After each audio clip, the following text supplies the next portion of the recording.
Antes de sumergirte en esta increíble historia, considera suscribirte al canal y activar la campanita. Cada historia aquí tiene algo que decir, y no querrás perderte ni una. Mi nombre es William Carter, y tengo 71 años.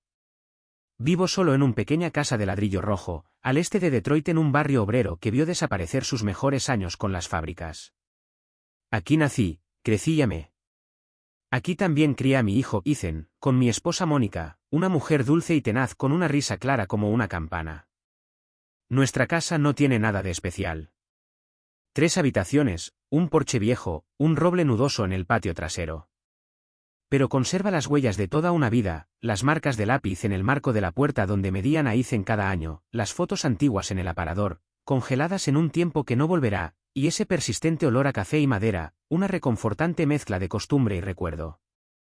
Mónica se fue hace mucho tiempo, 12 años, arrebatado en pocos meses por un cáncer serás tan brutal como injusto. Ella sufrió en silencio. Yo también. Desde entonces, la casa ha sido silencioso. No el silencio reparador, el que elegimos. No un silencio denso, pesado, excepto. El tipo de silencio que te hace sentir como si te quedara en la garganta cuando te despiertas por la mañana y te das cuenta de que no hay nadie a quien decirle buenos días. El tipo de silencio que cae en la mesa, frente a una silla vacía. Un silencio que te habla sin ruido, y que recuerda lo que perdiste, cada día. No soy infeliz, no. Tengo mis hábitos. Hago experimentos. Leo mucho. Veo partidos de béisbol como hacía con Mónica. Pero falta algo. O mejor dicho, alguien. Ethan. Mi hijo. Mi único. Mi extensión. Es un buen chico. Bueno, creo que sí. Siempre fue brillante, serio, un poco reservado. Creció aquí, entre estas paredes. Conoció las largas tardes de invierno con la calefacción chirriante, las navidades en la sala decorada a mano, las mañanas de domingo pescando en el río al este de la avenida Gratiot. Todavía recuerdo el día que se fue a la universidad. Tenía 18 años. No nos dijimos nada especial. Solo un fuerte abrazo. Pero lloré en el coche de vuelta. Hoy vive en Chicago, tiene 5 horas en coche, con su esposa Emily, una enfermera siempre sonriente y sus 2 hijos, Liam y Gracia, a quien conozco más por la foto que por la voz. Tiene éxito. Se gana bien la vida. Trabaja en una empresa de logística, viaja, optimiza. No sé muy bien qué significa eso, pero parece importante. Me llama, sí. De vez en cuando. Me envía una tarjeta para Navidad, un mensaje rápido para Día del Padre, una foto de niños haciendo un muñeco de nieve o soplando velas. Él me dijo: te extraño, papá. Te veremos pronto. Pero él no viene. No precisamente. La última vez que vino a esta casa, fue para el funeral de su madre. Se quedó una noche. Estrechó manos, dijo unas palabras en el cementerio y luego se fue. Le había sugerido que se quedara un rato. Él dijo: sabes, papá, entre el trabajo, los niños, la casa, es complicado. Pero estoy pensando en ti, ¿sabes? Y yo tengo sonrisa. Como siempre. Soy un hombre de pocas palabras, pero mis silencios tienen voz. Básicamente me hice esta pregunta, una y otra vez. ¿De verdad está pensando en mí? ¿O solo en la idea de mí? ¿Ama a su padre, o simplemente, el papel del hijo que nos toca desempeñar de vez en cuando? Nunca he sido un padre perfecto. He sido estricto, a veces difícil. Pero yo seguía allí. Presente. Sólido. Nunca le pregunté de dinero, esa ayuda, esa atención forzada. No quería convertirme en un carga. Nunca. Soy un hombre de la vieja escuela. De esas que ya no escuchamos. De esas que miramos con ternura y distancia, como una fotografía antigua. Criado con respeto, trabajo bien hecho y orgullo silencioso. Me enseñaron que los hombres se levantan temprano, hablan poco y perseveran.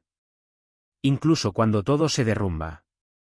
Pero estos tiempos recientes, una duda me carcomía. No estoy seguro no.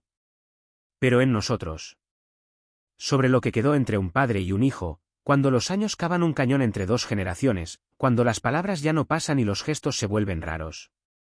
Cuando el enlace se convierte en un hábito, una casilla de verificación. Cuando amar se transforme en deber cortés, en felicitaciones de cumpleaños automáticas, en te amo enviados sin convicción, entre dos notificaciones. Así que, un día, frente a este muro de distancia, mentí. No conseguir algo. No por venganza. Si no fuera por saber. Para ver si todavía había un lugar para mí en su vida. Un lugar real. No en sus recuerdos. No en su memoria. En su presente. Fue un jueves por la mañana en enero. El tipo de mañana que comienza en el silencio helado del invierno, con la luz gris apenas atravesando las cortinas. Había preparado mi café, como siempre, en mi vieja cafetera, que aún goteaba un poco sobre la estufa. Los periódicos del día esperaban en la puerta, cubiertos por una fina capa de nieve. Todo estaba, calma, inmóvil, como si el mundo contuviera la respiración. Afuera, ellas aceras estaban cubiertas de nieve, inmaculadamente blanco, casi demasiado puro. Las ramas del gran roble se doblaban bajo el peso gélido del invierno. Detroit dormía, entumecido. Y yo, estaba dando vueltas en círculos en mi casa, con las manos en los bolsillos y el corazón pesado por la mentira que estaba a punto de decir. Me quedé mirando el teléfono en el aparador durante varios minutos. Casi, no llames. Pero algo dentro de mí insistía. Una voz, dulce y dolorosa a la vez, me susurraba que necesitaba hacerlo. Necesitaba saber. Necesitaba ver cuán profundo era el apego de Ethan. No es su deber como hijo. No es su cortesía. Su corazón. Respiré profundamente. Y marqué su número. 1, 2, 3 timbres. Luego su voz. ¿Hola? Ella estaba un poco sin aliento, como siempre. Él habló rápido, como si su mente ya estuviera en otra parte. Papá. ¿Está todo bien? Dudé un segundo. Luego hablé, con voz neutra, casi distante. Como si hablara del tiempo. Ethan, solo quería hacerte saber que, mi pensión se ha reducido. Había un poco blanco, casi imperceptible, luego repitió, con un tono mezclado con sorpresa y preocupación. ¿Reducido? ¿Cómo? Tragué saliva. Mi corazón latía un poco más rápido.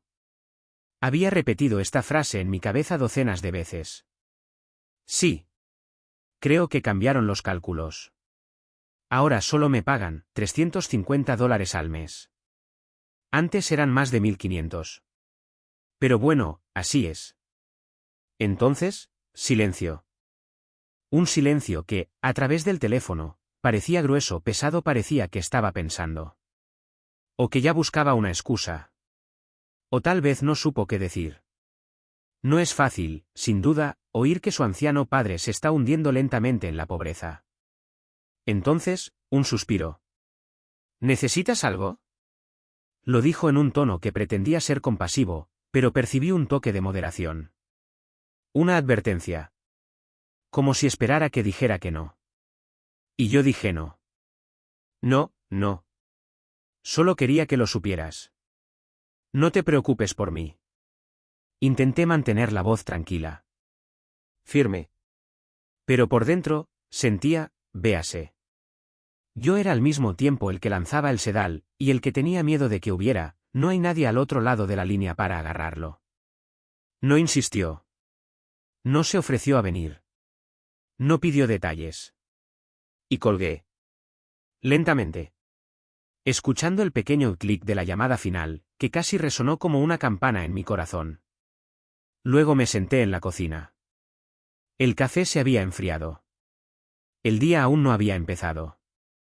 Y yo, esperé. No buscamos dinero. No después de promesas. Esperé una señal. Un gesto. Prueba de que, a pesar de los años, a pesar de la distancia, a pesar de todo, yo todavía existía en su vida. No es solo un número antiguo guardado en su teléfono. Pero como su padre. 2 días después el teléfono sonó. Era él.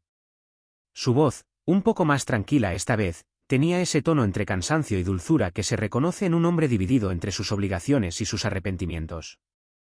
Papá, voy este fin de semana. Quiero ver cómo estás. No podía creer lo que oía. Después de todos estos años, después de tanto silencio, él eligió venir. Pero muy dentro de mí, una vocecita me susurró, ten cuidado con lo que esperas. A veces lo que esperas no es lo que obtienes. La semana siguiente él estaba allí. Después 5 largas horas de conducción Ethan llegó a mi puerta con una maleta con ruedas en la mano y el abrigo arrugado por el viaje. Sus ojos buscaban algo, quizá una conexión, quizá una prueba de que lo que le había dicho era cierto. O quizás solo se buscaba a sí mismo. Había traído algunas provisiones, latas de sopa, fruta fresca, pan de centeno, cosas sencillas que huelen a calidez de hogar. En sus brazos sostenía un abrigo nuevo, grueso, fuerte, perfecto para afrontar los duros inviernos de Detroit. Del guantes térmicos además, probablemente su esposa le había aconsejado. Y entonces, en el fondo de su bolsillo, vi, deslizado en un pequeño sobre blanco, un billete de $100. Lo vi entrar a la casa. Cruzó el umbral como si entrara en un antiguo santuario, cargado de recuerdos y fantasmas. Sin decir palabra, cogió una silla y se sentó en la cocina, mirándome, como si nunca se hubiera ido. Este simple gesto, sentarse y compartir ese espacio, fue al mismo tiempo tranquilizador y extraño. Él sostuvo mi mirada y dijo, con esa nueva dulzura en su voz. Papá, te ayudaré, ¿de acuerdo? Juntos nos encargaremos de esto. Puedo pagarte un poco cada mes. Eso es normal. Su tono era atento, casi demasiado perfecto. Él tenía buenas intenciones. Él quería arreglarlo. Sacó su teléfono y me ayudó a instalar una aplicación para hacer videollamadas. Quería que siguiéramos conectados, que compartiéramos más que mensajes cortos o fotos robadas. Y aún así, sentí algo extraño. Algo mecánico. Esta bondad tenía el sabor frío de la cortesía forzada, de la obligación más que del deseo. Lo observé. Varias veces levantó la vista de mí para revisar sus correos electrónicos o responder mensajes en su pantalla. Él estaba allí, en la habitación. Pero ya en otro lugar. Como un visitante invitado a una ceremonia que no quería perderse, pero en la que no ponía realmente el corazón. Me hablaba, pero a veces sus palabras parecían inconexas, como si estuviera recitando un texto erudito. Me pregunté si él también sentía esa distancia. Si quería derribar ese muro invisible que se había levantado entre nosotros. Pero él guardó silencio sobre sus dudas. Ese día, en aquella cocina, con la nieve cayendo suavemente afuera, me sentí al mismo tiempo feliz y triste. Feliz porque estaba allí, porque volvía. Triste porque entendí que este regreso era frágil. Que no bastaba con traer guantes ni dinero para llenar un vacío. Se necesita más. Mucho más. Las semanas transcurrieron como copos de nieve que se derriten suavemente en el suelo. Me llamaba cada vez con más frecuencia, su voz por teléfono se volvía un poco menos apresurada, un poco más paciente. Me hacía preguntas sobre mi salud, el clima, detalles que, antes, le habrían parecido insignificantes. Me envió dinero, discretamente, como un alivio temporal. Cada pago era una piedra que ponía en un frágil puente entre él y yo. Pero a menudo sus palabras me parecían dirigidas a un paciente frágil, no a un padre, no a un hombre que seguía en pie a pesar de los años. Sentí en su voz una mezcla de preocupación y distancia, como si estuviera cuidando un objeto precioso, pero frágil, quebradizo. Entonces, una mañana, cuando me había ido unos minutos a regar las plantas del alféizar de la ventana, se encontró con una carta dejada en mi escritorio. Un sobre amarillento, sellado por la Administración de la Seguridad Social. Lo abrió mecánicamente y sus ojos se fijaron en un número escrito en letras grandes. $1,570, mi pensión mensual real. Se puso pálido, como si el número le hubiera quitado el aliento. Se quedó mirando la carta durante varios segundos, luego se volvió hacia mí con una mezcla de sorpresa y enojo. ¿Qué es esto? Su voz temblaba y se quebraba por la sorpresa. Esta es mi pensión, la verdadera. Un pesado silencio cayó. Él no sabía qué decir y yo no sabía cómo decirle la verdad. Así que lo invité a sentarse. Quería que este momento fuera tranquilo, sincero, para que sus emociones pudieran expresarse. Se sentó frente a mí, con las manos apretadas sobre las rodillas. Le hablé lentamente, cada palabra pesaba, cada frase cargada de aquello que había guardado muy dentro de mí durante semanas. Sí, Ethan. Te mentí. Porque necesitaba saber si seguías siendo mi hijo, o solo un hombre ocupado, bueno en vivir su vida a distancia. Porque quería ver si vendrías a mí por amor, o simplemente por obligación. Porque tenía miedo de haberme vuelto invisible para ti. Nunca necesité tu dinero. Puedo arreglármelas. Lo que quería, eras tú. No tu dinero, ni tu compasión. A ti, tu tiempo, tu presencia, tu amor. Sus ojos se llenaron de lágrimas, pero no habló. Se levantó bruscamente. Su abrigo estaba colgado en el perchero junto a la puerta. Lo agarró sin decir palabra. Una última mirada, llena de dolor e incomprensión, luego la puerta se cerró suavemente detrás de él. El silencio volvió. Un silencio gélido. Más frío que nunca. Un silencio que pesa como un invierno interminable, sin fin, sin promesa de primavera. 2 semanas. 2 semanas sin una palabra, sin un mensaje, sin una llamada. El teléfono permaneció en silencio, la sala vacía de risas, la casa parecía haberse vaciado de toda vida. Todos los días miraba la puerta principal, esperando una señal, una vacilación, un regreso. Pero nada. Solo ese vacío creciente, ese abismo que sin duda yo mismo había cavado. Pensé que tal vez lo había perdido. Que había traicionado algo irreparable. Que había jugado un juego cruel, un juego que él ya no quería jugar. La duda se instaló, pesada, insidiosa. Como una sombra que se estira y se lo traga todo. Pensé en él, en cómo debía sentirse, en su enojo, en su dolor. Me pregunté si, en algún lugar, me odiaba. Entonces, una mañana de marzo, la ciudad estaba empapada por una lluvia fría y torrencial. Las gotas se deslizaban por las ventanas, dibujando caminos de agua que desdibujaban la luz gris. El viento hizo que las persianas se agitaran. Me encontraba sentado allí en mi silla, mirando al vacío, cuando de repente oí que llamaban a la puerta. Un golpe fuerte y decidido. Mi corazón dio un vuelco. Lo abrí. Era él. Empapado, con el pelo despeinado, el pelaje chorreando, las mejillas rojas por el frío y el esfuerzo. Sin aliento, como si hubiera estado corriendo contra el tiempo y contra sus propios arrepentimientos. En sus manos, 2 cafés calientes, acomodados en un portavasos. Y una pequeña y sencilla bolsa que contiene croissants aún calientes, aromatizados con mantequilla y azúcar. Entró sin decir palabra. Se quitó los zapatos y se oyó cómo los colocaba suavemente sobre la vieja alfombra de la sala. Luego, lentamente, su mirada recorrió la habitación, fijándose finalmente en el viejo reloj que colgaba en la pared, el que había marcado nuestras horas compartidas durante tantos años. Son las 9:14. Siempre tomas tu café a esta hora, ¿verdad? Su voz era suave, llena de una ternura que no había mostrado en mucho tiempo. Sí, siempre respondí un poco sorprendido. Así que llegué a tiempo. Puso los cafés en la mesa de café, acercó una silla y se sentó frente a mí, con la mirada baja. Entonces, finalmente, habló. Papá, lo siento. Tenías razón. Estuve allí, sin estar allí. Y tu mentira, me dolió. Pero me despertó. Él levantó la mirada, buscando en mí una respuesta, un perdón. ¿Podemos empezar de nuevo? Pero esta vez, sin juegos, sin barreras. Solo tú y yo. Como antes. No respondí de inmediato. Sentí que las palabras traicionarían lo que sentía. Entonces, simplemente me acerqué a él. Lo tomó sin dudarlo. Y lloré. No lágrimas de dolor. No lágrimas de vergüenza. Lágrimas de verdad. Lágrimas que lavan viejas heridas, que abren una nueva página. Lágrimas que dicen que a pesar de todo, el amor sigue ahí, frágil, pero vivo.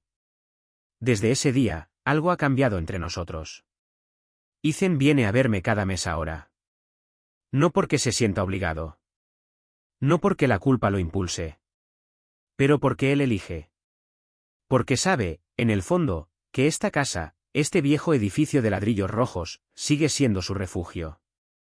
Que fue aquí, entre estos muros desgastados por el tiempo, donde comenzó su historia.